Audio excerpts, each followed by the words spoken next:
जय हिंद। केपीएंस में आपका स्वागत है। आज का टॉपिक ऑड मैन आउट, जिसके आज हम प्रीवियस ईयर कंप्लीट करेंगे। इस टॉपिक के हम पिछली 2 वीडियो अपलोड कर चुके हैं। आई थिंक आपने वो देखी होंगी। इस वीडियो में हम पिछले साल के जितने भी इस टॉपिक से रिलेटेड क्वेश्चन आए वो सभी कंप्लीट करेंगे। लगभग इसमें 60 से ज़्यादा प्रश्नों की संख्या होने वाली है। इस प्रश्नों को जो हम सॉल्व करते हैं तो जो हमको प्रॉब्लम आती है उनको हम विशेष चर्चा करेंगे उन टॉपिक्स पे। तो वीडियो के लास्ट तक बने रहें और इन वीडियो पॉइंटों को आप मिस ना करें, कहीं ये पॉइंट आपके लिए बहुत ज़्यादा महत्वपूर्ण हो सकते हैं। चलिए फिर हम शुरू करते हैं इस वीडियो को। ये हमारा PYQ सेक्शन है, तो इसमें कोई हम टॉपिक एक्सरसाइज वाला नहीं करेंगे। इसमें टोटल हम करेंगे PYQ, ठीक है। जैसा कि आपको हमें पहला प्रश्न दिख रहा है, आपको इसमें अलग छांटना है। तो देखिए यहाँ पर पहले वाले में 2 ऊपर नीचे एक रेखा है पहले के तीनों में, लेकिन लास्ट वाले में ऐसा नहीं, इसीलिए हमारा उत्तर है। दूसरे प्रश्न को आप देखेंगे तो इसके कॉर्नर को हम अगर उठाएं और इसमें क्या है, 1/4 भाग ही काला है हर इस तीनों आकृतियों में, लेकिन चौथे वाले में ऐसा नहीं है, ठीक है। तीसरा प्रश्न देखेंगे तो इसमें कोई भी काला बिंदु नहीं है, लेकिन इसमें एक काला बिंदु दिया है। चौथा प्रश्न अगर हम चेक करेंगे तो हमारे देखने को मिलता है कि इसमें केवल ये वाला जो हिस्सा आपको दिख रहा है तीसरा ऑप्शन में, जो एक तीर की तरह ना होकर खुला हुआ है, बाकी सब में ये तीर है। पांचवें प्रश्न में अगर हम चेक करें तो ये हमको पहले जो तीर के आधार पे ये जो लाइन दिख रही है सबसे बड़ी लाइन है, लेकिन जो आंसर है उसमें ये सबसे छोटी है। छठा प्रश्न में देखेंगे तो हमको देखने पता चलेगा इसमें गुणा के चिन्ह 4 हैं, इसमें भी 4 हैं, इसमें भी 4 हैं और लास्ट वाले में 4 है, लेकिन ये बीच वाले में हमको 5 दे दिए हैं। चलिए अगला देखते हैं। इस प्रश्न में देखेंगे तो आपको इसमें 4 आकृति, 4 आकृति, 4 आकृति, लेकिन इसमें हमारे पास 3 ही हैं। चलिए 8वां प्रश्न देखेंगे तो आप देखेंगे कि एक बिंदु हमारे कॉर्नर की तरफ है और 2 इसके पीछे हैं, है ना, और लास्ट में भी, लेकिन इसमें ऐसा नहीं है, 2 हमारे भुजा की तरफ है और 1 अंदर के लिए है। PYQ 19 वाले में देखेंगे, 9वां प्रश्न में देखेंगे तो हमको मिलेगा कि इसमें PQRS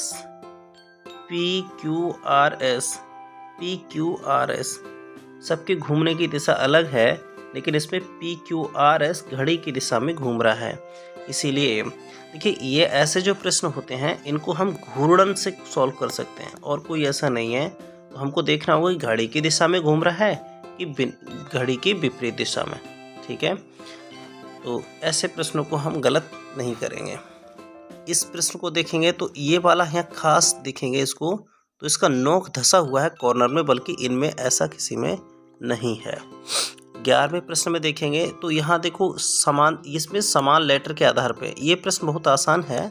तीनों में अगर ऑप्शन में देखेंगे जिसमें मैंने लाइन किया है, इसमें सब में क्या है, TIC 3 ही लेटर हैं, लेकिन इसमें E लेटर अलग आ गया है और ये हर साल इस तरीके का प्रश्न आता है। चौथा, देखने से डर लग रहा है लेकिन इसमें हमें गिनना है, 3 3 4 4, यहाँ 3 है और लेकिन यहाँ 4 है, इसीलिए ये ऑप्शन हो गया। अगला देखो, एक फिर से आया है, ये 20 में आया है, आपने देख लिया और कर लिए होंगे। अब इसमें 14वें प्रश्न में देखेंगे तो 14वें प्रश्न में आपको क्या पता चला, यहाँ पर हमारे पास सब में हमारे लिए ये दिया, लेकिन इसके ये कॉर्नर पे दिया है जो कि 90 डिग्री का नहीं है। फोकस अगर करें हम 15वें प्रश्न पे तो हमको देखने मिलेगा ये वाला हिस्सा जो है नोक वो अंदर की ओर है, बाकी इन सब में ऐसा नहीं है, सब बाहर की ओर है। 16वें प्रश्न में अगर हम चेक करें तो ये जो कट हमारा लगा हुआ है ये एक बाहरी भुजा पे, लेकिन ये हमारे विकर्ण पे लगा है। 7वें प्रश्न को आप करेंगे एक हम घूर्णन से, हम बताए ना घूर्णन का प्रश्न जल्दी हमको समझ नहीं आता है, लेकिन कैसे घुमाया है हम दिखाते हैं। ये वाली जो भुजा है, ये नोक है, इसको हम तीर की तरफ को घुमाने का प्रयास करते, वो प्लस के चिन्ह की तरफ को घुमाने का प्रयास करेंगे भुजा से, तो आपको ये महसूस होगा कि हम ये क्या कहना चाहते हैं। देखिए अब इसमें A, C और D तीनों घड़ी की दिशा में ही घूम रहे हैं इस तरीके से, है ना, इस तरीके से इनका रोटेशन है, लेकिन बी वाला ऑप्शन ऐसा नहीं है, घड़ी की विपरीत दिशा में घूमने की प्रयास कर रहा है, ठीक है, इसीलिए हमारा ये उत्तर हुआ है। 18वां प्रश्न आप अगर देखेंगे तो 18वें प्रश्न में क्यों बी को सिलेक्ट किया गया है। यहाँ देखेंगे इसके अंदर त्रिभुज है और बाहर भी 3 लाइन है, यानी त्रिभुज बना 3 से रेखाओं से, बाहर भी 3 है। ये वाले में सी वाले में आप देखेंगे तो अंदर है चतुर्भुज और बाहर भी 4 रेखाएं। डी वाला है तो इसमें देखेंगे 5 रेखाएं। ठीक है, तो बी में क्या है, 3 रेखाएं दी हैं लेकिन अंदर 4 रेखाएं हैं, इसीलिए। फिर से देखिए 19 में भी ये आपके पास फिर आ गया। 19वें प्रश्न में ये 19 में ही आया है और इसमें भी ये सेम लेटर की बात से ये हो गया है।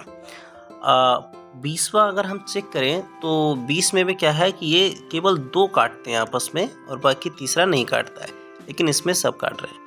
21 वाले में क्या है, ये चौथाई भाग ही सब में कलर किया गया है, लेकिन इसमें आधा आधा कर दिया 2 भाग। 22वें प्रश्न में देखें तो इसमें थोड़ा सा भाग हमारा कॉमन है जो काट रहा है तीनों आकृति में, लेकिन ए में ऐसा नहीं है। हम इस प्रश्न को पिछली क्लासों में भी कर चुके हैं। 23वें प्रश्न में आकर देखेंगे तो यहाँ पर ये जो तीर है ये बाहर की तरफ है, लेकिन बाकी सब में ये अंदर की तरफ को है। 24वें प्रश्न में देखेंगे ये लाइनें जो दिख रही हैं आपको ये कॉर्नर पे हैं, लेकिन इसमें ये दोनों लाइनें बीचों बीच में आ गई। 25वें प्रश्न में देखेंगे तो क्या मिलेगा, हमारे पास ये त्रिभुज है, त्रिभुज में 3 भुजाएं और बाकी 2 भुजाएं बाहर निकली हुई हैं। ऐसा ही ये चतुर्भुज है, इसमें 3 भुजाएं, पंचभुज है, इसमें 4 भुजाएं, लेकिन इसमें चतुर्भुज है लेकिन 4 तीर बाहर निकलते हैं, इसीलिए ये हमारा सही आंसर है। 26वां प्रश्न देखेंगे तो ये लाइन हमारी सीधी है, जो लेटी हुई लाइन है, ये भी लेटी हुई है और ये भी लेटी हुई, लेकिन इसमें ये खड़ी हुई है। इस प्रश्न में क्या गलत कर सकते हैं वो देखते हैं। किसी को लग सकता है कि ये भुजा हमारी बिल्कुल ये जो लाइन है बिल्कुल आधा आधा करती है, ये भी आधा करती है, लेकिन उससे ये प्रश्न क्यों नहीं बनेगा, क्योंकि फिर हमारे ये सी और डी वाले ऑप्शन नहीं बनेंगे, क्योंकि इसमें त्रिभुज है दोनों और दोनों ही बराबर बराबर विभाजित हैं, इसलिए नहीं बनेगा। इसलिए हमने लाइन की पोजीशन को देखा कि वो खड़ी है कि लेटी है। 27वें प्रश्न में हम देखेंगे तो इसमें 4 भुजाएं हैं, लेकिन सी वाले ऑप्शन में 3 भुजा दी हैं, इसीलिए हो गया। 28वें प्रश्न को देखेंगे तो 28वें प्रश्न में हमको देखने से मिलता है कि ये एक तरफ सीधी रेखा और ये भी हमारी सीधी रेखा, लेकिन इसमें हमारी तिरछी रेखा बनती है। ठीक है, यानी ये हमारा सी इसीलिए हो जाता है। ये हमारी सीधी रेखा है, लेकिन ये क्या है, एक कर्व रेखा है, वक्र रेखा है। और 30वां प्रश्न देखें तो 30वें प्रश्न में सबके अंदर सर्कल है, लेकिन इसमें यहाँ पर हमारा छोटा सा त्रिभुज है। अगला प्रश्न देखते हैं 31वां, ये भी हम किए हैं, तो इसमें हमारा आंसर हो जाता है बी, क्योंकि ये सब में कर्व रेखाएं और जबकि बी वाले ऑप्शन में एक तरीके का बी बना दिया है। 32वां प्रश्न भी हम कर चुके हैं, इसमें 2 ये त्रिभुज हैं, दोनों की डायरेक्शन एक तरफ है, बाकी किसी में एक पहला तीर दूसरे तीर के क्या है अपोजिट में जाना चाहिए, जैसा कि तीनों में है। 33वें प्रश्न में देखो इसमें क्या किया गया है, ये दोनों का फेज एक तरफ हो गया है, जबकि बाकी चित्रों में आप देखेंगे इसका फेज इस साइड को और ये वाला इस साइड के लिए है, सब में ऐसा ही है। 34वें प्रश्न में देखेंगे तो आपको देखने पता चलेगा यहाँ पर ये त्रिभुज बन रहा है, जो कि बाकी में ये सब घूमा हुआ है आपको। 35वें प्रश्न में देखेंगे तो ये वाली जो आपको दिख रही है कॉर्नर पे है, लेकिन जबकि हमारा जो उत्तर मैंने जो लगाया है उसमें ये बिल्कुल बीचों बीच में चली जाती है। 36 वाले में देखेंगे तो यहाँ मेरा ये गुणा का चिन्ह बन जाता है, बाकी सब में प्लस का है। 37वें प्रश्न में आप देखेंगे तो ये जो सर्कल है ये बिल्कुल अंदर की ओर है त्रिभुज के, लेकिन यहाँ ये बाहर की ओर आ गया और गुणा का चिन्ह भी गायब हो गया। 38वें प्रश्न में देखेंगे तो आपको देखने से क्लियर होगा कि मेरा जो लाइन है ये छोटा वाला इसकी बाहर की तरफ को ये गया है, लेकिन इसने क्या हुआ, ये मुड़ गया इसी तरफ को। 39वां प्रश्न देखेंगे तो आप देखेंगे ये सभी कपड़े तीनों हम कमर से ऊपर पहनते हैं, है ना, ऊपर पहनने वाले हैं, यानी पैरों में नहीं पहनते इनको, लेकिन जो दिया है ये पैंट है, ये पैरों में पहनने के लिए है। 40वें प्रश्न में क्या खास है जी, यहाँ हमारे सब में 3-3 खाली जगह हैं, लेकिन 40वें में ऐसा नहीं है, यहाँ पे 2 खाली है और इधर 4 खाली है। 41वें प्रश्न में खास यह है, ये सब हमारे गुणा के चिन्ह की तरह बन रहा है, लेकिन इसमें प्लस बनता है। 42वें प्रश्न में खासियत यह है कि ये जो हमारे पास है, इस जो अंदर है वही बाहर है, और बिल्कुल सेम पोजीशन में है, जैसा अंदर दिखता है वैसा ही बाहर का दिखता है। लेकिन सी वाले में ऐसा नहीं है, जो बाहर दिखता है वो अंदर त्रिभुज तो है लेकिन उसी कंडीशन में नहीं है जैसा बाहर वाला है। 43 में हम देखेंगे तो हमको ये बिल्कुल आकृति सबसे अलग दिखाई देती है। 44 में देखेंगे तो ये तीनों हमारे किचन के सामान हैं, लेकिन ये बाल्टी है इसीलिए अलग है। 45 में हम देखेंगे तो इनमें दो दो बिंदु हमारे काले हैं, लेकिन सी ऑप्शन में 3 बिंदु काले हैं। 46 में ऑप्शन देखेंगे तो ये सभी में लाइन है, लेकिन सी बी ऑप्शन में लाइन नहीं है, क्योंकि वृत्त में कोई भी लाइन नहीं होती है, ये कर्व होता है। ठीक है, कोई भी कोना इसमें नहीं होता है। 47 में हम देखेंगे तो ये हमारे मुंह के हिस्से हैं और ये हमारा हाथ अलग हो जाता है। 48 में देखेंगे ये बाकी बी ऑप्शन को छोड़कर बाकी सभी खाने पीने की चीज़ें हैं। 49 को देखें तो आप बहुत फोकस करें तो ये देखेंगे त्रिभुज के सामने हमारा सर्कल है, त्रिभुज के सामने हमारा गोला है, त्रिभुज के सामने हमारा गोला है, लेकिन यहाँ त्रिभुज के सामने गुणा का चिन्ह आ जाता है, इसीलिए अलग है। 50 को हम देखेंगे तो ये सा हमारे इसमें त्रिभुज बनते हैं, लेकिन इसमें ऐसा कोई हमारा त्रिभुज नहीं है, क्योंकि ये हमारी कर्व रेखा है, इसीलिए हमारा ऑप्शन ए ठीक है। 51 हम अगर देखें तो जो अंदर है वही बाहर है, ठीक है, जो अंदर है वही बाहर है, इसमें भी सब में, लेकिन ये डी वाले में ऐसा नहीं है, बाहर पंचभुज है और अंदर चतुर्भुज है। 52वें ऑप्शन में देखेंगे तो इसमें ये बिल्कुल सेंटर में बैठा है, लेकिन बाकी सब में ये अलग अलग है। 53 में हम अगर देखेंगे तो हमको क्लियर होगा घुमाव के नियम से। किससे? घुमाव के नियम से। कैसे? ये देखेंगे ये बिंदु की तरफ घूमते हैं हम काले की तरफ, इसमें भी हम काले की तरफ घूमते हैं और इधर भी ऐसे सेम घूमते हैं, लेकिन हम इसमें उल्टा आते हैं।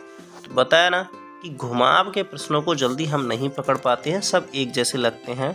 जब आपको ज़्यादा कन्फ्यूजन हो जाए तब आप घुमाव के प्रश्नों को करें, तो उम्मीद है कि आपकी समस्या सॉल्व हो जाएगी।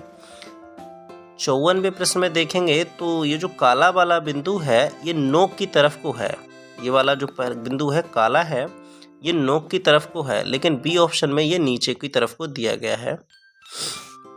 55वां देखेंगे तो आपको देख के क्लियर हो रहा होगा ये स्वास्तिक का चिन्ह है, या तो उल्टा है या तो सीधा है, लेकिन इसमें ये वाली लाइन को अगर आप फोकस से देखें तो दोनों का मुंह एक ही तरफ हो गया। 56वें में भी हाँ, अब इसमें ज़्यादा कन्फ्यूज़न है कि हम क्या करेंगे, तो ऐसे प्रश्नों में हम लाइन को करेंगे। तो इसमें गिनेंगे 6 हैं इसमें लाइन, इसमें 4 हैं, इसमें 8 हैं, लेकिन इसमें 7 हैं, इसमें है 7, 8, 4, 6। तो हम देखेंगे ये हमारी सम संख्याएं हैं, बल्कि ये इसमें कैसे आ गई हमारी विषम, इसीलिए हमारा ये वाला 56 ठीक हो जाता है। 57वां देखेंगे तो हमको देखने से ये क्लियर होगा कि ये इसमें जो आकृति है ये वर्ग को काट के बनाई गई है 2 सेक्शन में, ये भी हमारा वर्ग है, ये हमारा त्रिभुज है, यानी ये जो ए बी और डी जो आकृति हैं ये कोने वाली हैं, लेकिन ये वृत्त को काट के बनाई गई है, 2 टुकड़े कर दिए गए और उल्टा रख दिया गया है, इसीलिए इसमें कोई कोना नहीं बनेगा, यानी ये वृत्त है। 58 देखेंगे तो हमको क्लियर हुआ कि जो बाहर है वो अंदर होना चाहिए, है ना, लेकिन ए ऑप्शन में ऐसा नहीं है। 59 में अगर देखेंगे तो सब में जो सेम आकृति काटती है एक दूसरे को, यहाँ चतुर्भुज, गोला गोला, लेकिन यहाँ चतुर्भुज है और नीचे त्रिभुज है, ये बात नहीं बनी, इसीलिए हमारा आंसर हो गया। 60 में देखेंगे बाकी जी सब बंद आकृति हैं और ये हमारी खुली आकृति है। 61 को देखेंगे तो ये सब हमारी विषम संख्याएं हैं और सी ऑप्शन हमारा 6 सम संख्या है। 62 को देखेंगे 2, 4, 8 ये हमारी सब सम संख्याएं हैं, 11 हमारी विषम संख्या है। 63 को देखें तो ये कैसे करेंगे, इसमें तो सारी हमारी विषम संख्याएं हैं, तो हम इसमें देखेंगे अभाज्य संख्या 3, 5, 7 अभाज्य संख्याएं हैं, लेकिन 9 हमारी भाज्य संख्या है, इसीलिए हमारा उत्तर हो गया। कैसा लगा हमारा वीडियो ये हमको कमेंट करके ज़रूर बताएं। धन्यवाद, मिलते हैं अगले वीडियो में, तब तक के लिए जय हिंद।